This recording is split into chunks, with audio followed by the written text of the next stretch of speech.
mga gatas. Tapos, kita ko kasi kakunti yung ano nyo, baso. Halos wala nga baso, tasa lang. So, meron kayong, bagong baso. Ay, grabe. Kanina yan, binuhat yan nila Justin. Yung itlog ng buhay. Yan.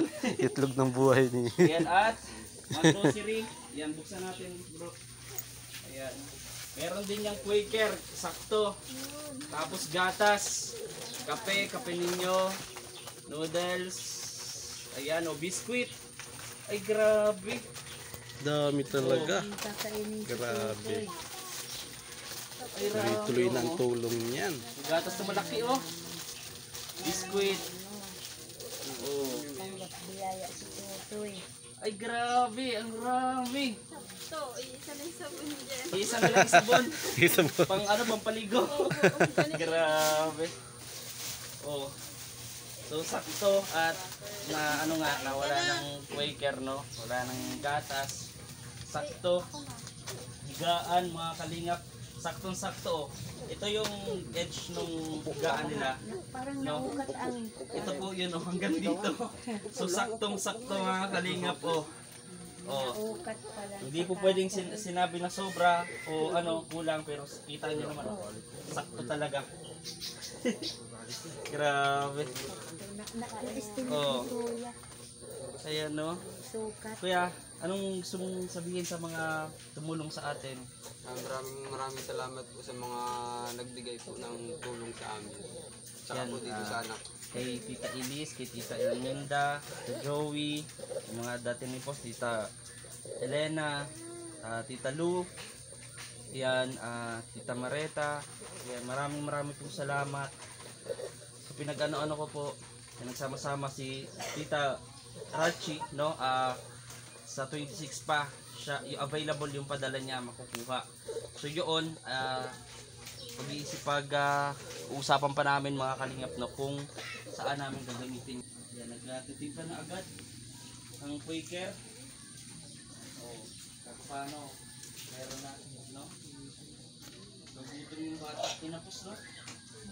Kaya siya parang gano'n iiyak-iyak po. Mapakain po yan pag naiyak.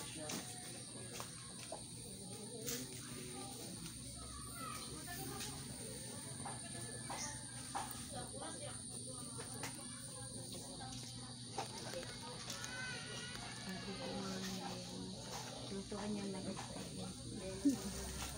naka. Isip pala siya nung dumating kami nung parang no? Kaalis. Ganito yung sitwasyon ng anak mo. Siyempre po mahirap. Tsaka po masakit para sa akin kasi nagkanak po kami ng ganito. Pero nandiyan na yun at biyaya kaya na lang, alagaan na lang, no? At least ikaw na tatay, ginagawa mo yung lahat ng kaya mong gawin para sa pamilya mo, lalo sa anak mo si Ramil. No? Kasali ko rin si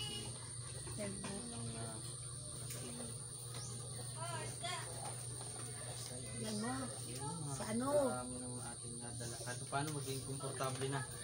Hindi na kahit paano pala, komportable na ang pagtulog ni Ramil. No? Ayan no. So, lang yan, mga kalinga. Tulay lang po kami. Anong dapat natin salamatan, yung mga ginawang instrumento Panginoon para makatulong sa katulad po na Ramil at hindi lang yan. Ito may ibibigay rin sana ako sa inyo, no? Pambili ng pag tinulang, no? Gatas o kaya ulam ninyo. So, ibigay na natin dito kay Commander ni Kuya. Ayan, 2,000 pesos para sa inyo.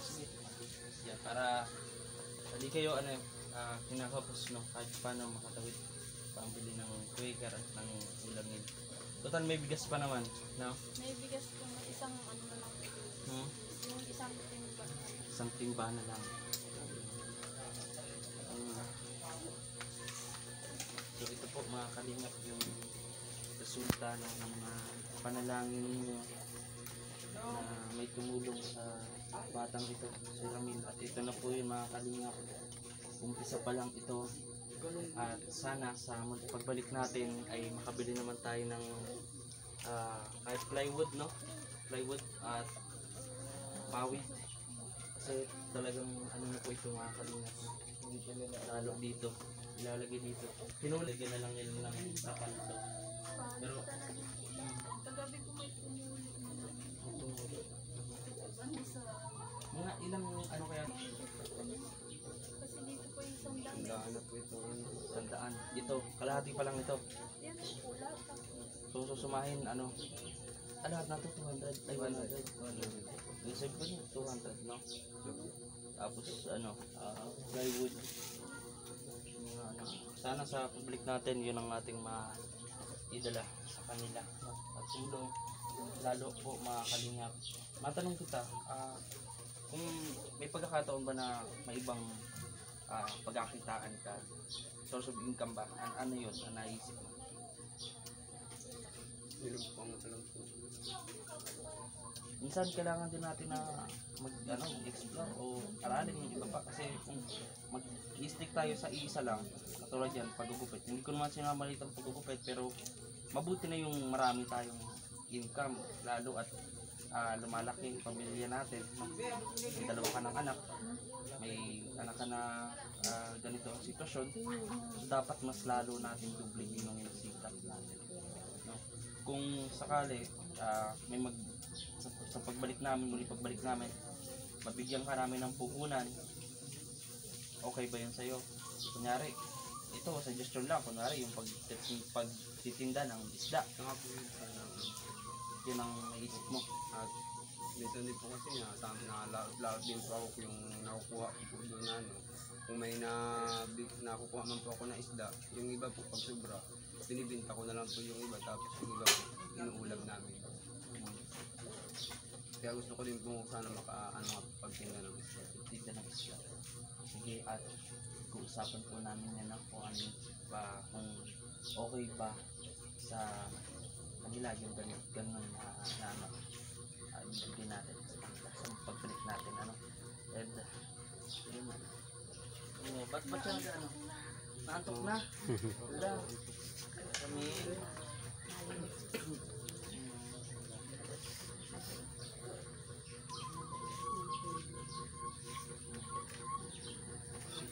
kanina pa ito nagangkalabit si Bibi, oh.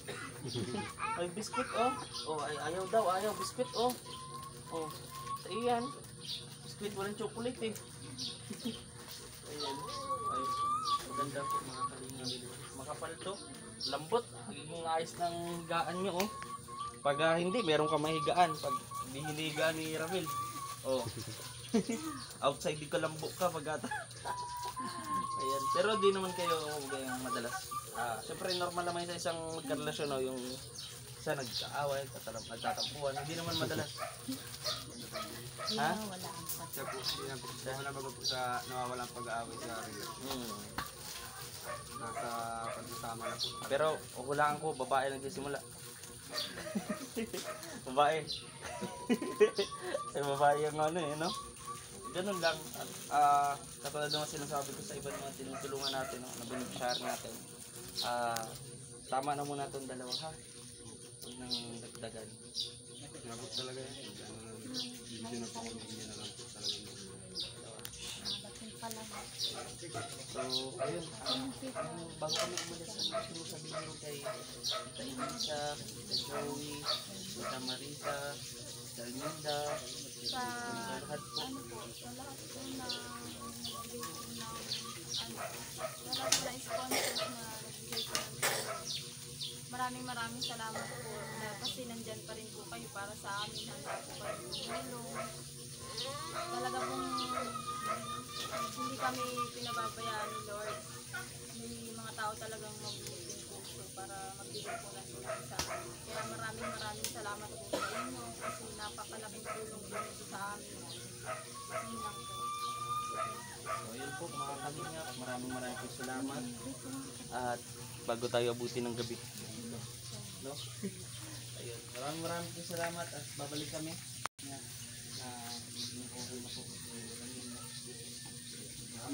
salamat mga kalingap. Lalong salamat sa grabe.